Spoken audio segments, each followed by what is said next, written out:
The Natural Born Killers. Predators continues tomorrow at 8:30 on BBC One. So now on BBC One, get it off your chest.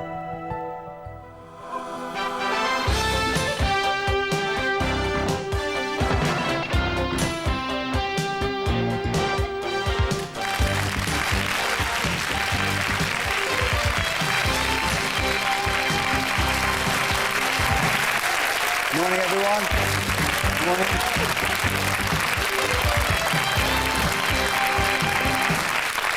Hello. And good morning. You a good mother? Look at Christine. She's brought up 6 children. They've all got good jobs and children of their own. Angela's one of them. But Stanford here says that Christine shouldn't have been allowed to adopt Angela. Why? Because Christine's white and Angela is black. Why shouldn't a white woman be allowed to adopt a black child, Stanford? Well, just as a woman cannot raise a man to be a man, a white person cannot teach a black person what it is to be black. This is something that we impart upon our children throughout their life. And you can't do that, Christine? Well, I'm amazed that black should be so very important, because I think of people as just being human, not black or white or red or yellow. Yeah, but you have the luxury to do that because this is your country and you're the majority. We are minority with very specific issues that we face every day we walk out our front door. But is it not your country? How long have you been here? I was born here, raised here. It's your country then. What's all this nonsense about it not being your country? It's your Once country again, too. you have the luxury to say that. Well, you don't have any You're luxury. a black Englishman. I'm a black British man, not English. Well, British man, Yeah, yes. and every time, me being black English, bright British, black, whatever, in this country, I'm still subjected to the fact that the police can stop me, people will beat me because of my colour, people will kill me because of my colour, and I can equip my son to look out for that. When he's walking down the street, I can tell him Stanford, it's just the same as my mother and my father could do the same for me. They could tell me, they could warn me. Yeah, no, but how many times has it happened to them? How many times have they walked down the street Lots and of things happen to us that don't happen to... Lots of things happen to kids that don't happen to their parents, but the parents don't have... You don't have to have had experience of something to be able to tell your kids about it. Well, yeah, every parent hasn't had the identical experience of their kid. Because if a black person came to you and said to you, you know, someone just called me a black so-and-so, I mean, you can empathise, but you can't truly understand until it's happened to you. But women are discriminated against all the time. So we no one's saying that's right. No one's saying that's right, and I understand. Women have issues. Black women have issues because of their sex and their colour. They're fought against at every turn, and any black woman would tell you that. You shouldn't be allowed to adopt a black child because you're a white woman, he says. Yes, well, I have adopted 2 black children, and they're now 20 and 21. I have also raised 6 birth sons, 5 of them boys, of my own, and the experiences of adolescence and the police have been absolutely identical with my white sons and my black sons. And where do you live? I live in Borehamwood, which is a prominently white area. I mean, and you think it's right to remove people from their communities? From their communities? Why from their communities? I mean, you think it's wrong? You think it's right to keep somebody in council care in a home rather than in a loving white household? In an ideal scenario... Well, nothing's ideal. Don't give me a word about ideal. The world isn't ideal. Where have you been for all your life? Exactly. We live in the real world, Stanford. We live in the real world where there's black kids in homes. Where do you want them? A black kid in a home, or do you want them with a loving Christine who's got the testimony of a loving mother because she's got Angela next to her? I agree with you. Given the choice, you have got a choice. You're saying you don't want a woman to have the choice. I don't have a choice because there are many black children out there who are in foster care, who need families, and there are not enough black families out there to take them in. So yes, as a worst case scenario, give them to a white family. As a worst case scenario, but you're the worst case, Christine, black family. Excuse me, Stanford. You said that you would prepare your son to expect racial abuse. Yep. I did not prepare my daughter to expect racial abuse, sexist abuse, any kind of abuse. What about your son? I said I wouldn't do it for my son either. This is my grandson. He has not been prepared to go out into a hostile world. He's been prepared to go out trustingly into the world. OK, he might experience hostility, but on the other hand, he might not. And why make somebody go out into the world miserable, defensive, with a chip on their shoulder? How many people here actually think that he will not encounter racism along his travels? Nobody's saying he won't. Nobody's saying he won't. He's going to need to be Nobody's saying he won't. But doesn't mean to say that he can't have a loving white family. Have you experienced much racism? When I was younger at school, I would say between 7 and 11 years I experienced some, as I imagine the other black people here have. But as I got older, very, very little. And what about Abby? You have to bear in mind that there is racism within the black community. I have received as much racism from black people as I have white. And I'm really sort of sick and tired of this whole argument about transracial adoption.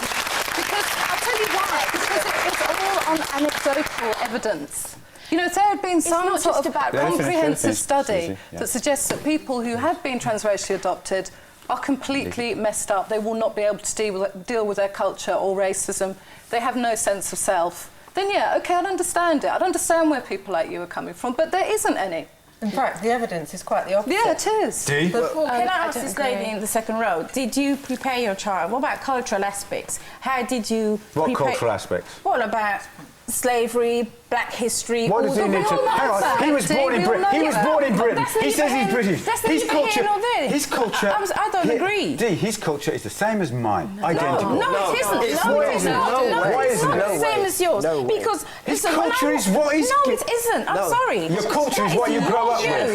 No, my view is, listen, I grew up in this country, but I'm black. When I walk out, when I'm on the street, they do not see me as British. I am a black woman first and foremost. That is what everybody says. That's what you... Perhaps that's what you think, Dee. Perhaps that's what you think. That is not what I think. I think you're British. No, I'm sorry, English. you might do, but other people do not. Well, I'm sorry, no. Okay, so Dee was asking you can't understand her culture. What's your culture? Your culture is what it is in Britain. At the end of it, I have to know where my people came from. What do you mean your people? My people, why? What was that about mother? I have to know. I have to know where my people come from. Because this is not a black country.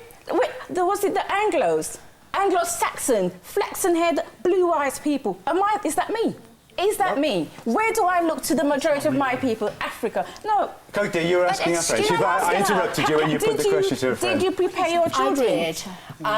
I adopted my children, obviously, when there was absolutely no transracial placements. There was a very hard line. And I have to say to you, my children were hard to place.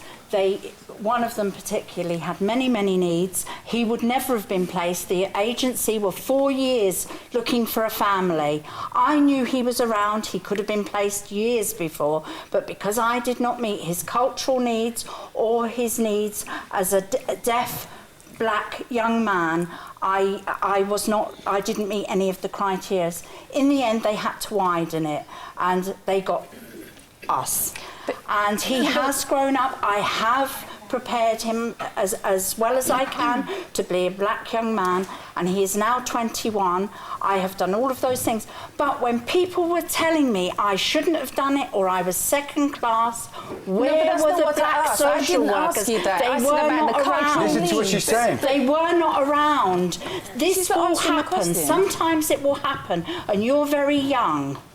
But I have gone through it. I have now got adult black men in my home, and I think we've done okay by them. They're my children, and we have met their needs, and they very much identify as black young men. But remember, when you are taking a hard line, look at the families that have, for one reason or another, got transracial placements. Look at them. You can also support us. What's your background? Yeah, what's your background? Because I'm white. Yep. My culture is English. And that is be the same if I was black. I have a proud and magnificent culture. Now, my culture, my history in this country goes back as far as my parents, who came here in the 40s. Right. Pre that, That's your that is history. my culture. No, your history is you. No, but it's and your not- parents. It's not just my about history. colour. I mean, no, you can look back. Every white person in this country who was born and raised in this country can look back and see the Saxons, see Queen Elizabeth I. But they have King nothing Henry. to do with me. Exactly. And But it has nothing to do with me. I don't know the Saxons. I probably didn't even come from. My family came from the bogs in Ireland. Well, it did. One person once wrote, unless you know where you're coming from, you can never truly know where you're going. Yeah, but you My grandparents, gotta get it Why right. are people proud to be British then? Why? Because Why? of your Because history. of the history and their No, past. I just because I was born and brought up. Why do they say rule Britannia rule the waves? Why? Because you should be doing the same thing. Everywhere Listen, you Dee, go, because the same English reason. people are proud to be English. I'm proud to be English because I was born and brought up here. In England? Yeah. And I'd be the same if I was in Germany, or the same if I was in Canada, the same in what's exactly. I So why wouldn't can't have we this be thing proud about to be where black are my roots. in this country? We Why you got this thing about your roots? Look at a tree. You take a tree and you remove its roots. How long will it stand? You bring a breeze and that tree will fall. That is Go on, Lizzie. so Go on, Lizzie. To many black people, it's very, very important to have roots, and many people may trace it back to their parents. But speaking as a transracially adopted person, I feel in some ways that I am denied because you know, it's not been important where my father is from, even though that's where my colour comes from. But it's more important where my mother is from because she's English. But the fact of the matter is, I identify myself Black as an English? African, black, No, British your mother. person. You said your mother's English. Yeah, but I'm Is she black? No, she's white. But because you said English as if Yes, we assume but it's white. My community, which is like the Somali Ethiopian community, I do not look mixed race. I look Ethiopian. Right. So to them, it's completely irrelevant. The fact of the matter is that I identify myself as a black British person, and I find it very important that I have a strong identity, which I've had to forge myself, because when in times of trouble, I need some depth to draw upon, and it has been really hard. When I was at school, I had pins stuck in me. I was called Moggy, I was called nigger, and I've been to schools where I've been the only black person, or maybe one of three. So it has been quite, you know, a difficult time. And much as I do actually say that a lot of people have had positive experiences, we also have to acknowledge the fact that many people do not have positive experiences, they have negative experiences. And because of the politics of the situation at the moment, their voices are not being heard. So I think it's also very important that we actually acknowledge. Tracy? Well, I grew up in a very, very white community. I grew up in Worcester, and I really don't agree. I haven't lost my identity. I haven't. I've had no problems. I'm proud to be me. I'm proud to be Tracy. The area was predominantly white. I went to a school where there were lots of white children. My parents adopted 3 black children and 4 white, and had 7 children of their own. And I grew up, and it's been nothing but positive. How many do they have? They've adopted 4 white children, 3 black, and they've got 4 of their own. They've got 4 of their own? Yes, and it was a very, very mixed race family, and it was so positive. Where would I be? Where would I be if, Where would you be? Where would I be today? Where would you be? I'm not saying, though, that I did have a very positive experience, but then I would just say that my parents are not really aware of like issues which are very important to me. As a teenager, my parents aren't aware of issues that are important to me. Yeah, but they were never aware of issues important to me because my parents came from a working class background, and I went to university. When I told my mother I was going to university, she said, "What university?"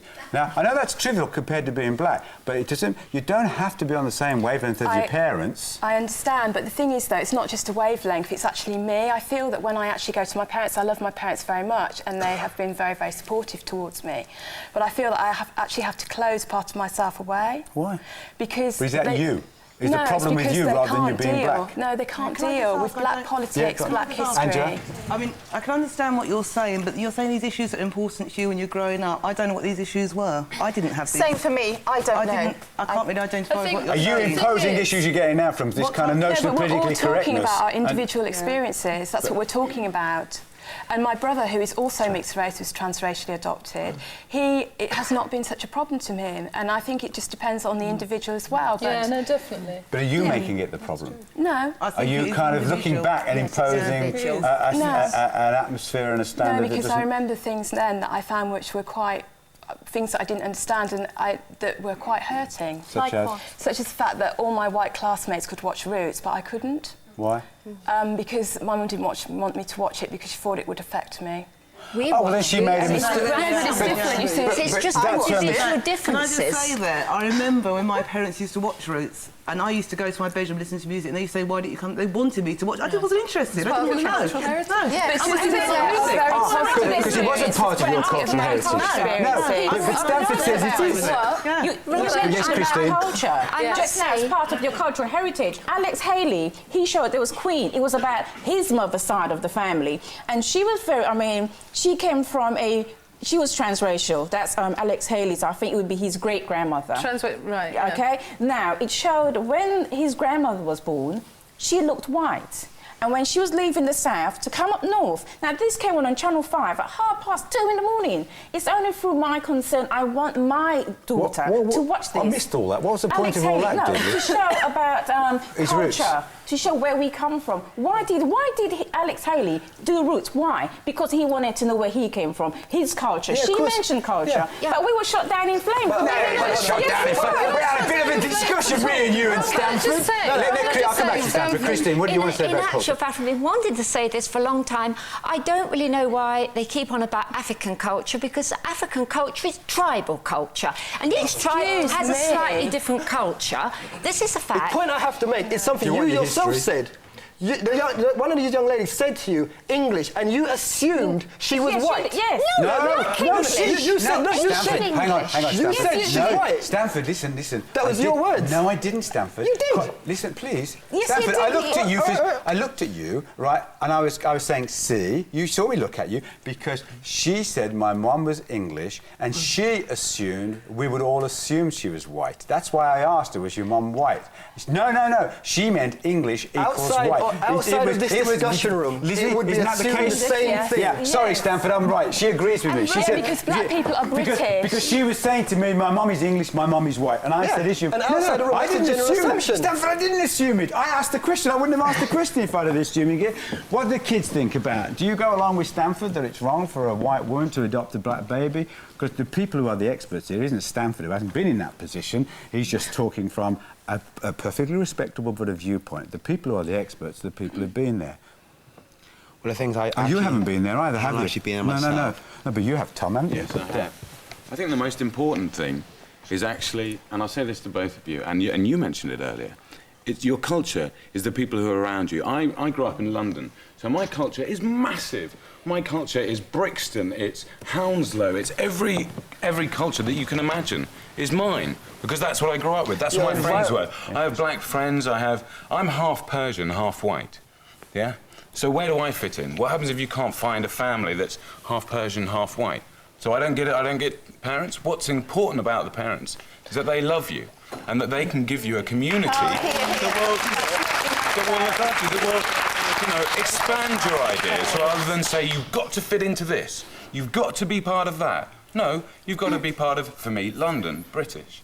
I think earlier we had a very good example of one of the problems in transracial adoption. On one hand, an example of a child being brought up in a white family where the parents appeared to be very blinkered about the fact that it was a black child. About Lizzie. Yeah, Lizzie. Yeah.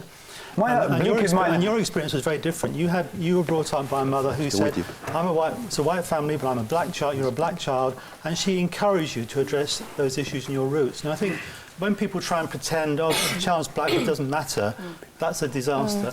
When the white parent says, OK, this child's a black child, this child has needs, I totally agree with your point of view, it needs identity from the roots. Tracy, why are you shaking your head? I just don't understand the needs that I would have had as a black child growing up in a white family. What roots I needed and what needs needed to be addressed. I don't know. I can't remember anything specific. I grew up in a very positive, happy family, mixed race family. So could someone just... maybe I'm not going to say that. Lizzie, you're going to tell her, are you? You explain to her. 3. Well, you grew up with 3 black siblings. Yes, I but grew up with adopted as sibling. well. Yes. They were adopted as well. So what's the problem, Lizzie? She wants somebody to explain to her? I'm just saying that I just think it's very important that that children who are adopted by people who are maybe of a different culture or a different colour to them actually have some insight when they're growing up so that they have a positive approach to themselves. Explain to Stacey. Tracy, Alex, what's the problem? She says, I'm loved. I think... And especially, I'm sorry, when this... I think with regards to the view of knowing about your cultural identity, right? Your culture, I don't think, is just about the environment that you're in as you're growing up. It's about, as Stanford said earlier... But his culture is London, not Persia. OK, I was saying it's not only about the culture in which you're growing up, it's about knowing about your past and where your relatives and your forefathers But anybody, you can read that yourself from a book in the library. You don't have to have black parents. You can read that yourself. Black parents might not know. But in order for you to want to read that yourself, it should be put into your mind in some way, shape or form and shown to you. But this is about something about you that I don't know about that you should research. Do you know about your background? I know a bit about my background, a bit? Yeah. How much do you know? I know that my parents were born in the West Indies. I know before that there was slavery in the West Indies. I know before that there was Africa, where we came from as slaves. But you could I know parts of Caribbean culture. Sorry? You could be rejected by that community because their father, who came from Jamaica when he was 17 years old, lived in this country for about 30 years, and he always said, I'm going to go home to retire. That's where I'm going. And one day, he took his family on holiday to see his father out there and all his friends, and there was rejection there because they saw him as English. They didn't see him as West Indian. He came back from Jamaica and there was no more mention of ever going back there again or ever retiring there because Jamaica was not home. He felt more comfortable in England and USA than he...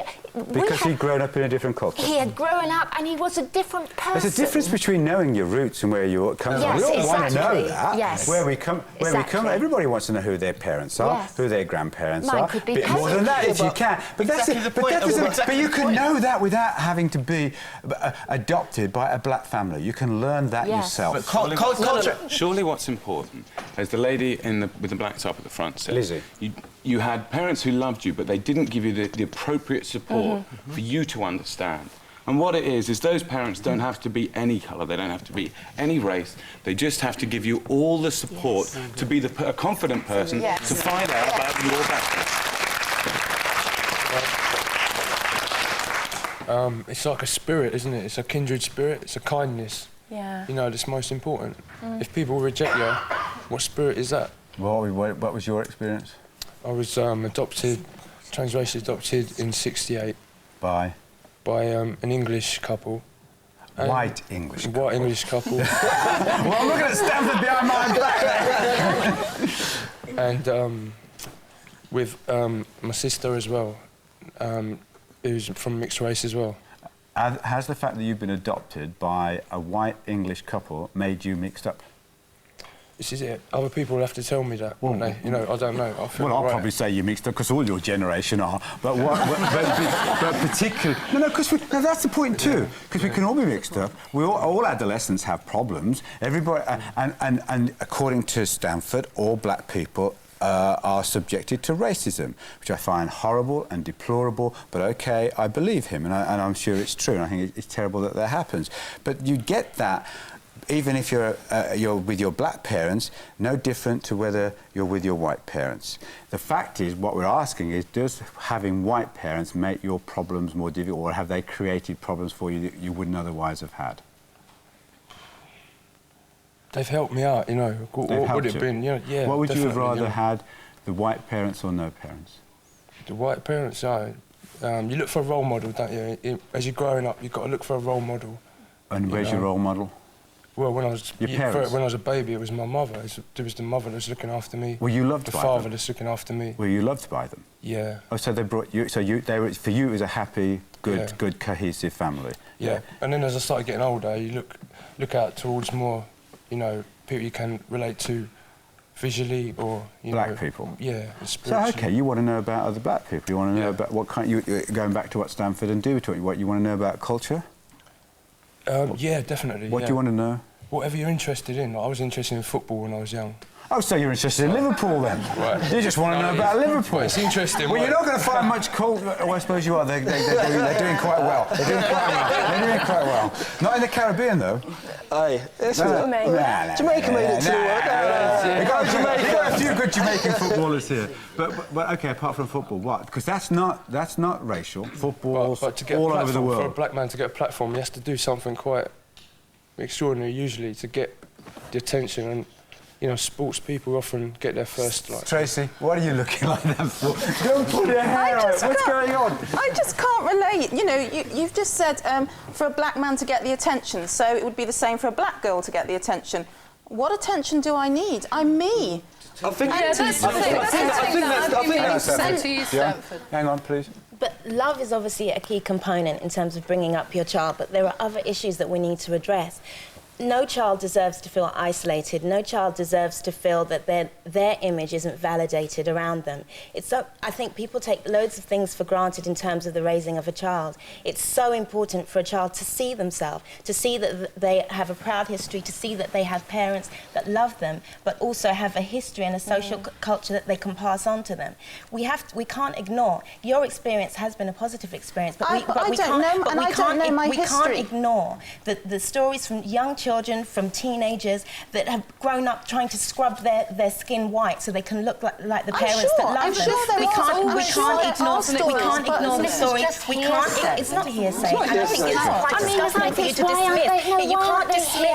You can't dismiss those people. Where are they? I mean, we've got a cross-section. I think it's important that we don't dismiss the stories and the people that have bathed themselves in bleach simply so they can look like the people that look after them.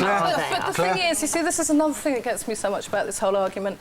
Family life is a lottery. You know, family life, by definition, can be dysfunctional, can be abusive. You know, any person, black or white, with their birth parents, can have a hard time. And I think, you know, what I want to say to you, mate, is that, you know... I thought she was looking at me for a minute. No, I'll come to you later. Do you wake up and think, right, I'm a colour, I'm not Stanford, I'm just a colour. All I'm going to do is be my colour today. You know, what makes a person... Stanford is a colour. Many different... This is me. Let me tell you something. This is me. I know every time I walk down the street, every time I'm in my car and a police car pulls up behind me, I know, say, because of my colour alone, I could end up in a jail cell. Yeah, but I'm a law-abiding legal citizen, but because of my colour, I could end up with in jail. But that wouldn't make any suffering difference. because I know that there are many things I take into account. I am subject to that as well. Yeah. But the reason why I've been able to cope with it is because I've got a family. I can go back to them. All right, my mum is white, and she won't know what it's like to be called a nigger, but she will know what it's like to have been abused in other ways. Because she's a woman. She will say to me, you know, I'm really sorry that's happened to you. You know, that makes me really upset. You're my child. I love you. You're hurt. But much more than that she can't say. It's taking a realistic view, because I'm concerned about, you know, colour is an issue. I think it's very important to take a realistic view of what it is as a white parent to bring up a black child. Yeah. So yes, I think empathy and understanding is key. So you need to understand. You've got empathy so you need to understand. Had your mum, Angela, rather than dismissing colour as something that's irrelevant and suggesting that... Yeah, but my mum... Nobody's suggesting it's irrelevant. You can't dismiss that colour. Nobody's suggesting that. There needs to be an understanding. There needs to be black. I'm not suggesting that she wasn't happy. The black off. She was very happy to be black. Yeah, but she's black and she's beautiful. And I would tell you now that I've got... Hang on, Angela, till Mum's finished. I've got 4 sons, and one of them married a girl very much like me, blonde. Well, my 4 sons are white, and my 2 adopted daughters, one is white, and of course one is black. And out of my sons, one has married a typical English girl, blonde hair, blue eyes. The other one has married South African Muslim, and he has Muslim children. The other one has got a black girlfriend, an Indian girl, and they seem to prefer the black colour to the white. So you're the United Nations. We are the United Nations, yes, but black is beautiful. You're a very beautiful girl. I've never had white girlfriends. He always had blackies. Excuse me, it isn't about black not being beautiful. We know that black is beautiful. Yes. And white is beautiful. That's your opinion. It's white pride here as well. I like the bread. The fact is, as Stanford says, when we walk down the street, all you see is a black person. But you said that you have something to cope with. That means there's a problem. You said you've learned. No, you said if you get called... No, Claire, listen, you said if you get called nigger, you go home, you tell your mum, you know how to cope with it. That means there's a problem you have to cope with. What is it? Hold on. But what do you do that's so different from Claire? Hold on. mum. Therefore, her mother is white. So therefore, her mother had to learn to equip Claire how to deal with racism. And what does your mother and some do? people... My parents, when I was growing up, I've got 3 brothers. My parents taught us, look, you are black. When you walk out on the street, you have to be extra careful. And especially her son. What did you assume? And now I have a son. Her mother did the same. Her mother did the same. There's more burden and pressure on us as black people. That's a fact. Because I know that. So where would you rather? So where would you rather this? Have you got kids? Yes, I've got 3 children. I've got a son. How old are your youngest? They're old. My youngest is 12. Are you a grandmother? Yes, I am. Oh, right. So me and you have got something in common then. Listen. So, OK, no, how old's your grandchildren? I've got 1 grandchild. How old He's coming up to 1. All right. I've got a grandson who's coming up to 5. So me and you have got something to talk about, our grandchildren, right? And we know how we love our grandchildren, don't we? Yes, I love him like he's my son. Absolutely. Right. Your grandson and my grandson are in a children's home. For what reasons? They're there. All right, and they're both black, mine and yours. And they're in this children's home, and the man sitting next to you takes the view, because he does. We'll talk to him in a minute. We've got to give him a hard time in a minute. He takes the view that black children should only go to black homes. All right, we talk about your grandchild. I want to adopt, I'm a white man, and I want to adopt your black grandson. And I want to take him away from that home where he won't be tucked up in bed at night, he won't be read a story, he won't be kissed, he won't be cuddled, he won't be told that he's loved, he won't be told that he's beautiful, he won't be stroked, he won't be told that he can do anything please, he won't be told that he can do everything he wants to. The life is there for him to do. He won't do that. He may be subject to abuse, because it actually happens in some children's home, and all the evidence suggests too that he probably won't achieve very much educationally and may be more susceptible to criminality, because that's the facts and figures. And my man from the social services is nodding his head because he knows I know the figures from the Home Office and what have you. Where would you rather entrust the future of your grandson to? That children's home or to me? The white, loving parent who's going to love him and defend him and guard him for the rest of his life? Well, number 1, you can love him as a child, per se. Where are you going to entrust that child? No, it's not just a case of where I'm going to entrust that child. Where would you rather he be? No, well, it's not an easy argument as just straight to you. Well, I tell you, it isn't. I would rather say... If you put the argument in reverse to me, I would rather you had my lovely little white blue-eyed grandson. I'd rather you had him, because you're going to give him love. You can say that. You can say that on the face of it. Of course I can. No, but I feel very confident about it. What do they do? They then go into other depths. What would you rather do? They investigate it's your the people. grandson. Imagine you've got a grandson. Where would you rather do? I can't believe you'd rather have your grandson in a home than be looked after by me. I can't believe that. I would rather he was looked after by a family that loved him. That loved him. Yeah, definitely. Would you rather be loved? Where would you have rather have been?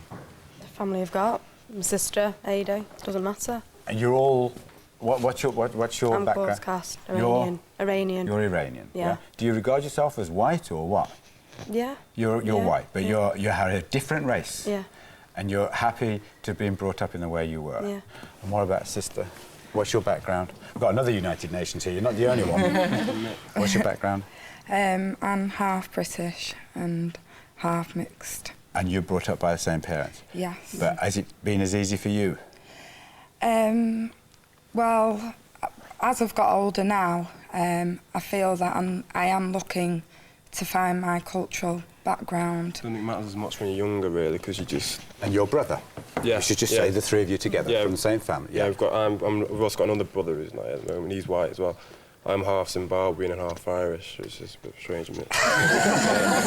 but as we were growing up, it was just like a normal family, like arguing over the TV channels, normal stuff. But I suppose once you get older, you begin to realise you start to quit when you become more independent. You start to think for yourself. Right, but does but we all do that. Yeah. Wherever we come from, when we get to a certain age, we always want to know certain things. You might, but that doesn't mean. Does that have any impact upon the way you were brought up? Should you have been brought up by a Zimbabwean Irish family? Because that's what it comes down to. That's what. Don't you look at me like that, Dee? Because that's what. Where did we find a Zimbabwean Irish family to bring him up? Hold on, you did not listen to what I said. I said per se. No, per se. I know about it would per be se. okay. Okay, per se, it would be okay to have that child adopted by a white family. Per se, that's just on the face of it. Okay, but then there's other issues involved, which social services then investigate. So on the face of it, yes, who wouldn't want their child to be adopted in a happy, loving home? Anybody would, just like I would. Yeah. So therefore, but then we have to look at the other issues then, don't we? It's not just placing that child in a home. What are the other issues? The other issues, again, will that family then take on board, like these two people are now saying? If they're a loving family, they would. Of course they would. Not necessarily, because I would see it, but I would deal with you because I would see it as part of your education. I'd want you to know everything. I'd want you to know the whole world. But that may just be you, but somebody else may... No, because listen, you can have that child and raise that child, you love that child as your child, but then will you take on board, hey, this child is half black, half Zimbabwean, half Irish? Will you then cater for those needs? That is another issue. You've got to develop your own views yourself rather than why is it right for your parents to do like... Parents, as you said, when you were younger, you just grew up, you flick different channels and do whatever as all children do. But then you are not, you're black. You're growing up with white children. Half white as well. Well, you're half, exactly. Now, the black side of you, will they tell you, will they encourage you to go to the library? Will they encourage you to do these things? Or did they? Well, no, but they let me develop myself. He did it himself. But did your parents do it to you? Yeah, I've got a brain and went university. Yeah, but some people need to be pushed. Not everybody will think. Why should he be pushed? He wants to know about why should I be pushed about money? Because some people are just lackadaisical. They just... But it's not everybody's like you. Why does he need to... It's not everybody who want to do these things. Well, exactly. So then look at your sister. She... You love football? Oh, good. I thought you would. I can tell by... What's your team? Man United. I'm from Manchester, by the way. So you're from Manchester. Well, I'm Liverpool, so be careful. Yeah. All right? And you know how we love you. You know how we love each other, Liverpool and Manchester United. OK, football. Now, the point I'm trying to make is Dee is trying to say you have got to learn about your background, whereas you really are interested only in football, aren't you? Well, I mean, a lot of other things. No, but why should he be made to feel he's got to know all about Zimbabwe? Why should he need to know that? Well, why not? Because he's happy. He's happy and well-adjusted. Yeah, but I agree. She's right. I mean, I want to learn all about my culture and background, but it's not. That's fine if it's something you want to. Yeah, exactly. Right. But it should be something you want. Tom, I'm reaching behind you, Tom. What do you do? Sorry, okay? This is a situation. There's an abandoned baby. This baby is brown. That's all we know. We don't know what its culture is. Could be. We don't know what its parents' religion were. Who makes the choice that you impose and say, well, we'll give it this culture to this family? What's important is very simple. Loving parents that will support you. It doesn't matter where this baby goes. In that case, is it acceptable to adopt a child that's not only of a different race and a culture, but you're actually taking from a different country? Well, I think it is. In 1987 and 1988, we went to El Salvador to adopt the two best children in the world, and it's worked out really, really well. We're very, very happy. Why did you do that? We did that because we had our name down with the local social services for many years, and I reached the age of 37 and was told that I was too old to adopt. And we were very, very sad. We were devastated, and we heard that you could possibly go overseas, so we followed that route to adopt. And how did you find the children? You've got two children. We have two children. How old were they? Dominic was about 5 weeks and Susie 5 months. And, are they brother and sister, or are they? They're from different families. Okay. They know of their El Salvadorian roots. Every time they write their name... How old are they now, then? Susie will be 12 on Sunday and Dominic's 12 now. Oh, so you've had them 12 years, more or less? Yes, yeah. Okay. Yes. And how did you find them? How do we find them in El Salvador? In El Salvador. Where did you get them from? Through a lawyer. Right. A lawyer over there. They're in a home or they're with their parents? Dominic was with a foster parent and Susie was in an orphanage and she nearly died. She was very ill. And had Dominic not been taken in by the foster mother, he could have been on the streets and he could be dead. But people in Salvador, why were the people in El Salvador happy for you to take them out of their country and their culture and bring them to England? We had a word with Dom's birth mother about this, and she said if you don't take him, I'm afraid he might have to go out on the streets and he'll die. And Susanna was in a bad state in the orphanage. She was in very bad health. And So she his could have mother died was as well. happy for you to adopt him and to bring him to another country where she might not ever see him again? Yes, because she knew that he was going to very loving parents, and hopefully one day we can go back and see her. Lizzie, you're pulling all kinds of... I've been watching you, Lizzie, don't worry. I've seen all those facial expressions. Why? You look as if you're disgusted. Well, the thing is, though, I think maybe 12 years ago, maybe her situation is different from many people now, but I just really worry about the fact that many of these babies are taken from families who have further babies, and it just becomes a commodity market. Like, there's an article in The Guardian about the Vietnamese authorities investigating the number of Vietnamese children being taken out of the country, in the fact that they were taken out in very dubious circumstances.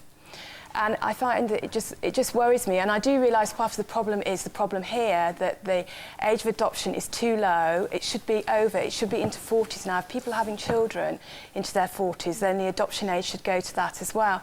And also, there just But we're aren't talking any... about El Salvador. And if you said to my son or my daughter, would you rather be dead, a street child in El Yeah, but why Salvador, don't you or support would you the rather be part family? of a family that loves you to bits and will always love you? But why I know what they'd say. But why don't you support the family? Why don't you give funds to the family which supports the family and the community, so that it helps more people rather than just one child? Because all it's doing is it's just pushing the rest of the family into poverty. Why is It's it? just a continuing circle. Why adopting the child isn't pushing the family into poverty? What are you talking about? Because you just have another child. There is evidence there are dubious people who are really exploiting I know, but she's not these dubious. She's not dubious. You dubious? Are No, you I'm dubious? not at all. She's worried you're exploiting the kids, teaching them as are your two children a commodity? There You're is an El argument, Salvadorans. and I think that's different to what we're discussing Yeah, today. I think theirs is an exception because they were from an orphanage, but many people are not. They're from very dubious circumstances. It's the children that matter, and I think we're completely missing the point as to just how many thousands, millions of children there are in the world that don't have loving parents. Exactly. And yes. why can these not be matched after appropriate controls, etc., to people who are willing to have them and give them the love that they require?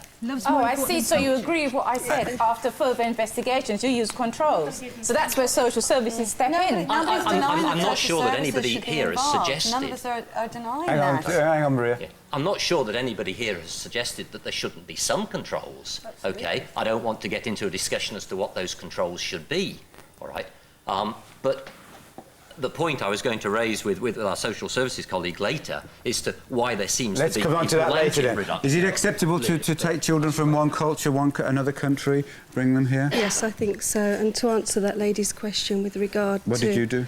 Well, we adopted our daughter from China 2 years and 3 months ago. Why? Because we couldn't have children of our own. Why China? Why China? It's a long way to go. I know. Well, I'm adopted myself, so I know some of the issues involved in adoption. As far as children from a different culture, I had to educate myself on that and be fully aware of the situations that I was taken of, and a history and a love for the country of the child that I was adopting the child from. It narrowed down to China after seeing a documentary, which everybody's familiar with, which I don't particularly want to mention, and that's the dying rooms. That basically spurred me on to think, well, not necessarily China at that time, but there's a lot of children out there needing loving homes and parents without creating a selfish, but also a compassion. No. I mean, of course, there's nothing wrong with being selfish and wanting a child, but it was also what drove you in that particular direction was compassion. Yes, for the children. So you're doing something for you, but you're also doing something for the children. That's right. And I do believe that, of course, we celebrate the Chinese festivals. We eat Chinese food. We talk about we all China. eat Chinese food. I mean, how are you going to be able to bring this child up with its roots and its culture? Because we talk about it, we find out about the country, and as everybody said, they've all got brains in their head. With the support of us, we'll be going to the library, answering all their questions. I make it my business to involve myself with the Chinese community as much as possible, but then there's other issues where people Does this work? Is this okay? You're looking very dubious. What about loneliness? What happens if the child then later in life, despite all the love you've given it, still feels lonely? Why did you? Anybody can feel lonely, can't they, for a start? And secondly, that we have a good network of people that have done similar things, not just from China, but from all over the world.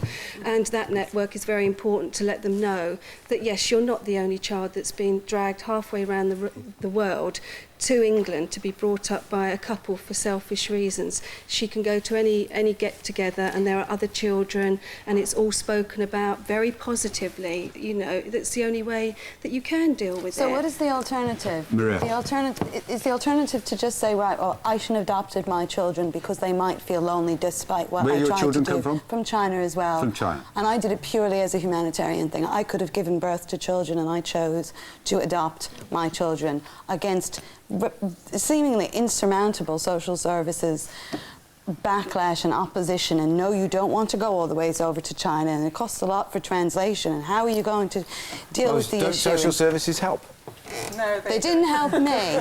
I do know that there are different circumstances, that other people have had different reactions, but because I did it at a very early stage, my first daughter was the third child to come into this country from China, nobody knew what was going on and they had a very, very negative view. Is she doing the right thing, Liz?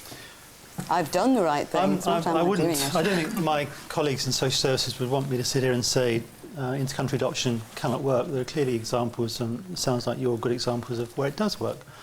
The concerns we have are really to do with the fact that for adoption to be successful, there have to be 3 questions asked, and there have to be a yes to each of those questions. First question, is it in the best interest of this child to be placed for adoption? Absolutely. Right? Yes or no. Second question, are this couple suitable to adopt? Yes or no. Absolutely. Third question... Depends what you mean by suitable. Well, I was and still am. That begs the question, of Absolutely, course. but appropriate in many ways. The third question, does this child and this couple go together? Are they a good match? Now, under normal circumstances, different people are looking at those issues separately. Someone's looking at the child's interests and looking at that. Someone else is looking at the applicants, the adoptive parents. Somebody else is and then together they're looking at the match. And different interests are being protected. The concern I have about inter-country adoption is that those stages are not separated out. What happens is that the parents say, I'm the right person for you.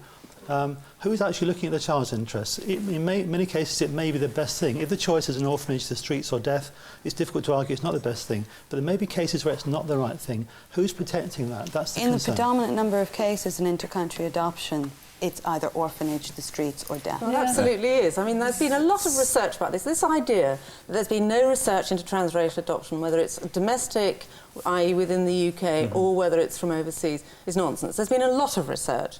And there's a very well-known paper amongst those who've taken a real interest in transracial adoption particularly, which looked at 87 studies, other studies, of transracial adoption, and it came out saying that transracial adoption works. And that, of course, there are failures. There are failures in every sphere of life, in every sort of relationship. But the fact is that the academics have been out there, so in that case, why aren't you more positive as social services in England, in Britain, to transracial adoptions within this country? So we're talking about inter-country or... No, we move on now. Yeah. We're talking about both. Yeah. But we do have to make a distinction because they are clearly different. Yeah. And the problems are clearly different. Yeah. Let's come back to this country. Yeah, transracial right? Transracial adoptions in Britain. Okay. I think that, I mean, first of all, we have to abide by the law.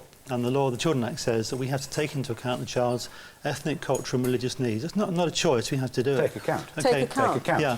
Now, the law doesn't say you can't No, place. that's right. The law doesn't say it's the only consideration. Right. It doesn't even say it's the first consideration. It doesn't say it's the most important. It's one of many. Yeah. But I think that, as a profession, we accept the argument that cultural and racial issues are very important to children. We believe that children are aware of their identity, and we believe, on the whole, that black children do better in black families.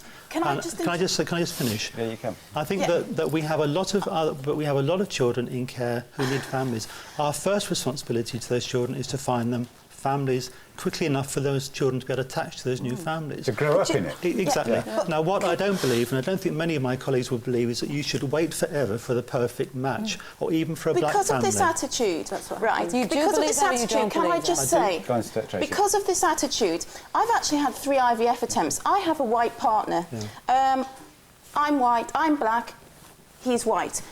Because of this attitude, we feel that we have no support from the British Social Services. How are we going to... Can you just tell me how we're going to go about adopting a child? He's white, I'm black. What's the problem? I mean, what colour child are you going to put with us? Well, we don't go into that sort of colour matching. I think that's... that's not true. No. I'm just speaking for myself. In terms of race and culture and what... I'm just asking you a question. That's my answer the situation. question. I think one of the major problems, and I think a lot of social services departments fell into this trap, is that whilst I think you can accept that cultural identity is important, some people took it to an extreme. What's the cultural identity? Well, the racial, ethnic, religious you've got an identity. 18-month-old black child in a home. It hasn't got a cultural identity. Sometimes, if it's a 5 come or on, 6 year old you know child, very well, Wesley. Its culture is what. No. Its culture is what you. It's got a race. It's got a colour. It hasn't got a culture. No, I don't agree. Culture is what you grow up. That may be true. Don't forget, though. It's a child. Don't forget that many of the children we're placing are not babies; they're older children. Okay. And a child who's grown up, for example, in a Muslim family that has spoken Urdu as a first language. Right, that's his culture. That's his culture. Because you he's grown place up in that that child in a family. white family or an Afro-Caribbean family, you're giving that child a problem to deal with. Right. Now, my argument is the children we're placing for adoption are predominantly older children. They're in care because they've generally been abused or neglected. They've got enough problems to deal with. You don't give those children added problems. If you can find a child with a similar cultural, religious or ethnic background, But you that on the helps. whole, you are kind of prejudiced against white couples, aren't you, for black children? I think if I can find a child that matches well, I will go for that But family. But I won't put the children on hold. Come to say this, we are all dwelling on adoption by translation adoption by white. Yeah.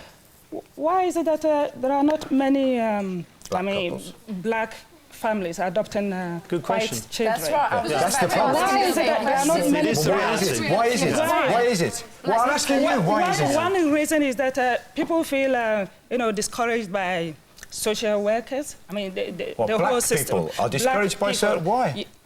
One reason is that, they have to take into account the person's social background, the finances, a lot of things. So there is the fact of the matter All is that there we've are... been saying here, we are trying to say that there is no racism. Can anybody tell me that between blacks and white, are you all treated equally? Or between blacks? Yes. Or blacks and Asian? Even this is it. Blacks are trying to educate themselves well, yet in employment. They are always in the lowly paid jobs. So why are we trying to say? Is there no racism? No, we're not talking about that. We're talking about...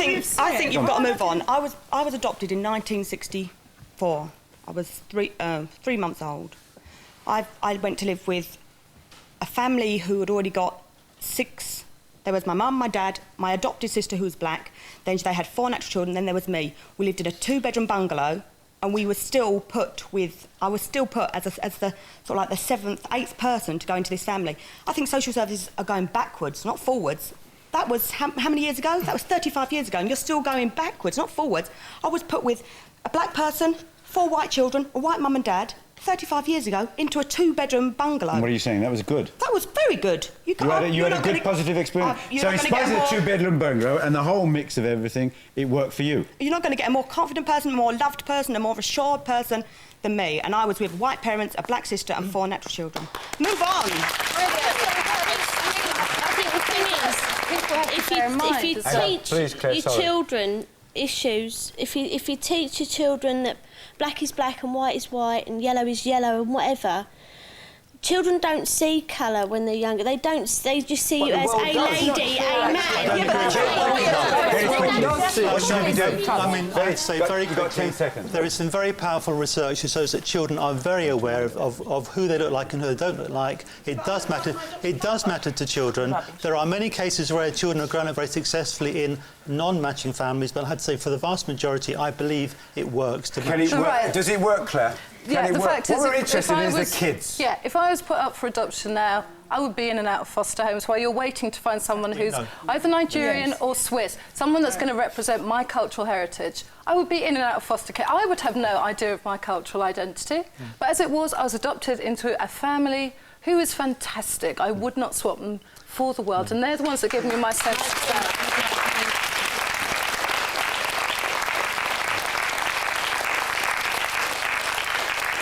We're not interested here in what is politically correct, because that changes from one month to another. It just goes in fashions. You see it, what was all kind of the thing we're supposed to be doing 6 months, a year ago, is something we're told is no longer something we're supposed to be doing. What we're interested here is in doing what is right. And what is right for kids is that they are brought up in a stable, secure, loving home by parents. By parents irrespective of their race, their colour and their creed. That's what's important. That's what counts. Take care of yourselves.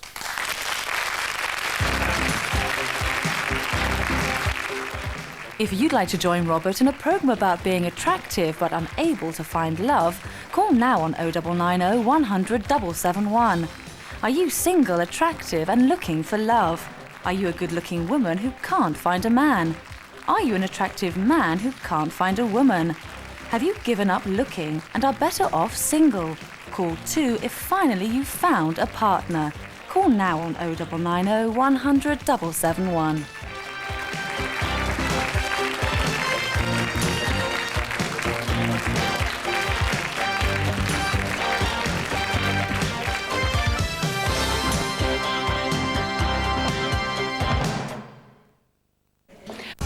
They used to say British team... And we'll be meeting 2-year-old Andrew Holloway. He made the record